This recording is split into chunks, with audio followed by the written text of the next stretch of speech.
Prometheus part 2। इस movie का असली नाम एलियन कवेनेंट है, जो कि प्रोमीथियस का पार्ट 2 है। इस मूवी की शुरुआत में वो दिखाते हैं कि वेलेंड एक रोबोट को इन्वेंट करते हैं जिसका नाम वो डेविड रखते हैं, जो कि बहुत एडवांस है। वेलेंड कहते हैं कि मैंने तुम्हें बनाया है इसलिए मैं तुम्हारा पिता हूँ। डेविड वेलेंड से कहते हैं क्या मैं आपसे एक सवाल पूछ सकता हूँ। वेलेंड कहते हैं कि पूछो। डेविड पूछता है कि मुझको अगर आपने बनाया है तो आपको किसने बनाया है। वेलेंड बोलते हैं कि यह सवाल सदियों से चला आ रहा है, लेकिन एक दिन हम इसका जरूर पता लगाएंगे। और ये पूरा सीन प्रोमीथियस पार्ट 1 से पहले का है, जो इस मूवी में दिखाया गया है। और इसके बाद प्रोमीथियस पार्ट 1 की पूरी कहानी शुरू होती है। और अब प्रोमीथियस यान के 11 सालों बाद 5 दिसंबर 2104 को एक यान जिसका नाम कवेनेंट है, जो पृथ्वी से ओरेगाई 6 नाम के ग्रह के लिए निकलता है। तो इंसान वहाँ पर बस्ती बसाना चाहता है, इसलिए यान में 2000 आदमी और 1140 भ्रूण है। भ्रूण यानी जिनसे इंसान बनाए जा सकते हैं, यानी कि आप कह सकते हैं कि एक तरह का टेस्ट ट्यूब बेबी। ये यान अपनी मंजिल पर 7 साल में पहुंचेगा। इस यान पर एक रोबोट है जिसका नाम है वोल्टर, और वोल्टर बिल्कुल सेम टू सेम डेविड की तरह दिखता है, जो प्रोमीथियस पार्ट 1 में रोबोट था। जब ये यान सफर में था तब इसमें कुछ प्रॉब्लम्स आ जाती है, जिसकी वजह से सारे क्रू मेंबर को वक्त से पहले जगा लिया जाता है। और इस दुर्घटना में 47 लोग और 16 भ्रूण और शिप के कैप्टन सबकी मृत्यु हो जाती है। जैक डैनियल के पति होते हैं, और डैनियल इस मूवी में मेन कैरेक्टर है। और अब सिचुएशन किसी तरह कंट्रोल में आती है, पर लेकिन अभी भी इनका शिप 83% काम कर रहा होता है, तो वो बाकी का हिस्सा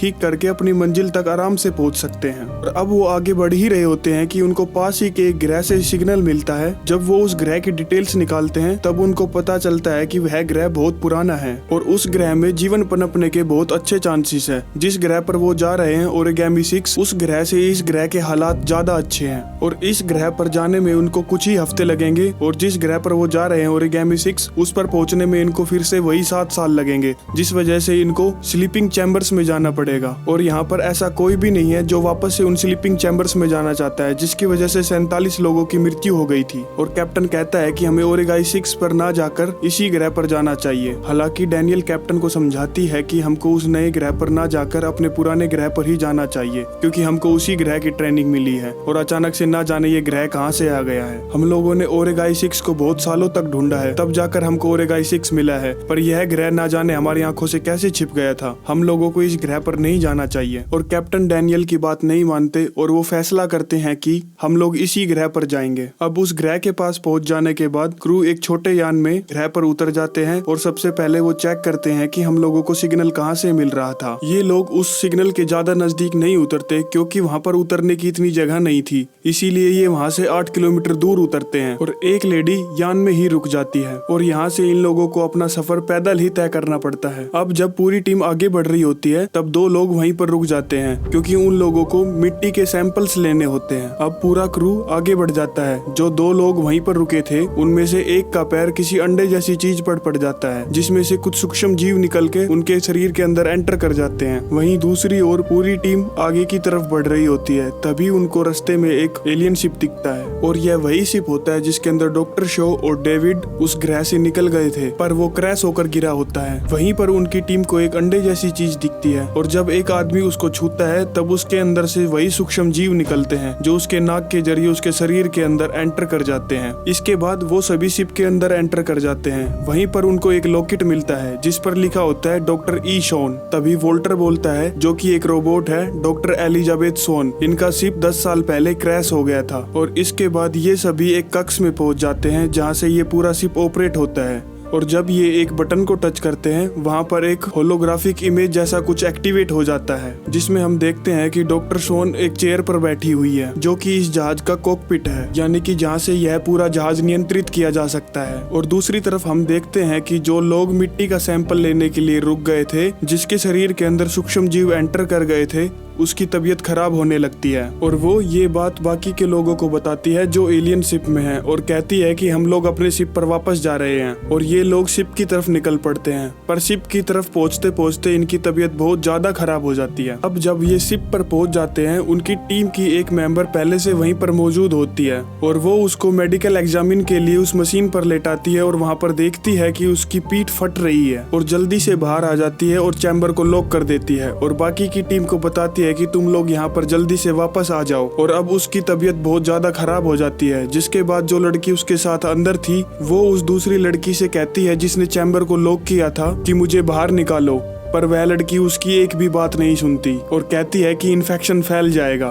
तभी उस क्रू मेंबर की बॉडी फट जाती है और उसके अंदर से एक बहुत छोटा सा और बहुत ताकतवर जीव निकलता है और जो लड़की वहाँ अंदर होती है वो उसको मार देता है और बाहर निकलकर उसको भी मारने की कोशिश करता है और वो अपनी जान बचाने के लिए उस पर अंधाधुंध गोलियां चलाती है और इसी लड़ाई के बीच गोली गैस सिलेंडर पर लग जाती है और पूरा का पूरा विमान ब्लास्ट हो जाता है। और वहीं दूसरी ओर जो टीम एलियन शिप के अंदर गई थी वहाँ पर भी एक आदमी के अंदर वही सूक्ष्म जीव चले जाते हैं और उसकी भी तबीयत निरंतर खराब होने लगती है और उसकी बॉडी फट जाती है और उसके अंदर से भी वैसा ही जीव निकलता है जैसा उस शिप के अंदर निकला था और वह वहाँ से भाग जाता है। पर रात को जब ये सभी लोग अपने शिप कवेनेंट को संपर्क करने की कोशिश कर रहे होते हैं तभी वो जीव जो दूसरे की बॉडी से निकला था वह डेनियल के ऊपर हमला करता है, पर वोल्टर उसको बचा लेता है। इस दुर्घटना में उसका हाथ चला जाता है और वो जीव उनके एक आदमी को मार देता है, जिसके बाद सभी लोग उस पर गोलियां चलाते हैं और वो वहाँ से भाग जाता है और वो दोबारा आता है और उन सभी पर फिर से हमला करता है। पर तभी आकाश में कुछ बॉम्ब जैसा फटता है और बहुत तेज रोशनी आती है और तभी एक हुडी पहना हुआ आदमी आता है और कहता है कि चलो मेरे साथ, और वो सभी उसके पीछे पीछे जाते हैं। तभी वो रास्ते में देखते हैं कि बहुत सारे लाखों लोगों की बॉडीज पड़ी हुई है। ऐसा लगता है कि जैसे कि पूरी प्रजाति का खात्मा हो गया हो और वो सभी लोग उसके साथ सेफ जगह पहुंच जाते हैं और वहां पर वह अपना हुडी उतारता है और बताता है कि मेरा नाम डेविड है और ये डेविड वो है जो प्रोमीथियस का रोबोट था और वो उनको बताता है कि हमारे शिप पर सूक्ष्म कीटाणु थे जिसकी वजह से हमारा शिप क्रैश हो गया और वो कीटाणु हर तरफ फैल गए, जिसका नतीजा आप सभी लोग देख रहे हैं और मैं यहाँ इस ग्रह पर फंस गया। और वो उनको बताता है कि यह कीटाणु पेड़ पौधों को छोड़कर हर चीज पर असर करता है और अब वो यहाँ से जाने लगता है और जाते जाते वोल्टर से बोलता है कैसे हो भाई, क्योंकि वोल्टर भी एक रोबोट है और डेविड और वोल्टर दोनों एक जैसे दिखते हैं जैसे कि जुड़वा भाई। अब ये दोनों एक दूसरे से मिलते हैं और बातें करते हैं। डेविड बताता है कि जिसने हमको बनाया था मिस्टर वेलेंट, मैं उनके साथ था। वोल्टर पूछता है कि वो कैसे दिखते थे। डेविड बोलता है कि वो इंसान थे, उनकी बनावट के आगे उनकी कोई कीमत नहीं, क्योंकि अब डेविड अपने आप को इंसान से बहुत ऊपर समझता है और इंसान को कुछ भी नहीं। वोल्टर बोलता है कि तुम अपने बारे में ही सोचते हो, इसीलिए इंसान ने ऐसे मॉडल बनाने शुरू किए जो कम पेचीदा हो। इसके बाद डेविड वोल्टर को उस जगह ले जाता है जहाँ पर ये फर्स्ट टाइम इस ग्रह पर उतरे थे और हम देखते हैं कि जिस यान में डेविड यहाँ पर पहुंचा था उस यान को देखकर यहाँ के लोग बहुत खुश हो जाते हैं। भी दरवाजा खुलता है और वहाँ डेविड खड़ा होता है और डेविड वो सारे कीटाणु जो उस शिप के अंदर होते हैं वो सारे कीटाणु उनके ऊपर छोड़ देता है और वो कीटाणु पूरे के पूरे ग्रह के जीवन को खत्म कर देता है। जहाँ पर डेविड और वोल्टर खड़े होते हैं वहीं पर ही डॉक्टर शो की कब्र भी होती है। डेविड बोलता है कि वो बहुत रहमदिल थी, उसी ने मुझको ठीक किया और मैं उसको चाहता था। डेविड बोलता है जैसे तुम डैनियल को चाहते हो। वोल्टर कहता है कि यह नामुमकिन है। डेविड कहता है कि तो फिर तुमने उसको बचाने के लिए अपना हाथ क्यों खो दिया, यह प्यार नहीं तो और क्या है। वोल्टर कहता है कि यह मेरा फर्ज था। और वहीं दूसरी ओर हम देखते हैं कि इन लोगों का संपर्क अपने यान से हो जाता है जो वहाँ ऊपर था और ये उनको बोलते हैं कि हमारे बहुत सारे साथी घायल हैं, तुम जल्दी आ जाओ, हम लोगों को मदद की जरूरत है। दरअसल तूफान की वजह से ये लोग अपने शिप से संपर्क नहीं कर पा रहे थे और अब वहाँ पर वो जीव भी पहुँच जाता है जिसने उनके उस साथी को मारा था और वो यहाँ पर एक और को मार देता है और वो जीव डेविड के सामने आता है। डेविड उसके साथ संपर्क बनाने की कोशिश करता है ताकि वो उसको शांत कर सके। तभी वहाँ पर कैप्टन आ जाते हैं और कैप्टन उसको गोली मारने ही वाले होते हैं। तभी डेविड उनसे कहता है कि गोली मत चलाना और डेविड कैप्टन से कहता है कि अगर आप इसको अपनी सांस महसूस करा दे तो यह आपका जीवन भर के लिए गुलाम बन जाएगा। पर कैप्टन डेविड की एक नहीं सुनता और उस पर अंधाधुंध गोलियां चलाने लगता है जिसकी वजह से वो मर जाता है। जिसके बाद डेविड बहुत नाराज हो जाता है और अब कैप्टन डेविड को अपनी गन पॉइंट पर लेता है और पूछता है कि अब सच सच बताओ यहाँ पर क्या चल रहा है, नहीं तो मैं तुमको जान से मार दूंगा। और अब डेविड कैप्टन को अपने साथ ले जाता है और उसको वही ट्यूब दिखाता है जिसमें से डीएनए निकालकर उसने डॉक्टर चार्ली की ड्रिंक में मिला दिया था और वो बताता है कि इस कीटाणु ने बहुत सारे रूप बदले और यह हमेशा एक नए जिस्म की तलाश में रहता है, पर इन्हें कंट्रोल नहीं किया जा सकता क्योंकि ये बहुत आक्रामक है। जिसके बाद मैंने अपनी जेनेटिक रिसर्च स्टार्ट की और मैंने ये बनाया हाइब्रिड। दरअसल मुझको अपने काम को आगे बढ़ाने के लिए कुछ चाहिए। दरअसल डेविड को उन जीवों को जिंदा करने के लिए ह्यूमन बॉडी की जरूरत होती है और कैप्टन पूछता है कि क्या यह जिंदा है, और कैप्टन जैसे ही उस चीज के पास जाता है उसका मुंह खुलता है और उसके अंदर से एक ऐसा आक्रामक जीव निकलता है जो उसके मुंह पर जाकर चिपक जाता है और कैप्टन बेहोश हो जाते हैं। पर जब कैप्टन होश में आते हैं तब कैप्टन डेविड से पूछते हैं कि तुम क्या करना चाहते हो। डेविड बोलता है आविष्कार, और तभी कैप्टन की छाती फटती है और उसके अंदर से एक जीव निकलता है जो पूरी तरह से डेविड के कंट्रोल में होता है। वहीं दूसरी तरफ हम देखते हैं कि वोल्टर को डॉक्टर शॉन की बॉडी मिलती है जिसको डेविड ने एज अ रिसर्च यूज किया होता है। इसके बाद वोल्टर डेविड के पास जाता है और कहता है कि लैंड करते हुए गलती से कीटाणु नहीं गिरे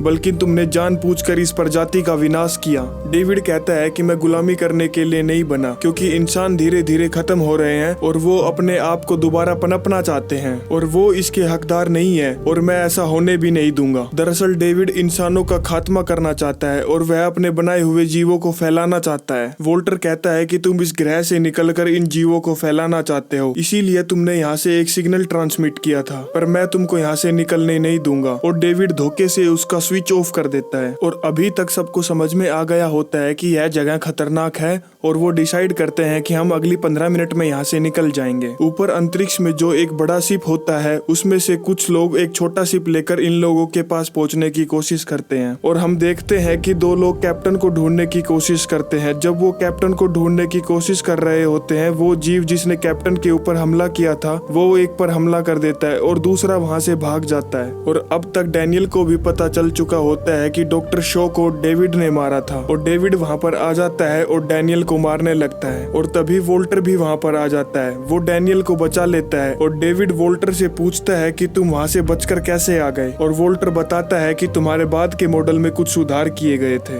अब डैनियल और उसका एक साथी जो अभी अभी उस खतरनाक जीव से बचकर आया है दोनों भागकर वहाँ से बाहर आ जाते हैं और अपने छोटे शिप का इंतजार करते हैं। और जब छोटा शिप वहाँ पर लैंड होता है तब दोनों बड़ी मुश्किल से उसके अंदर जाते हैं।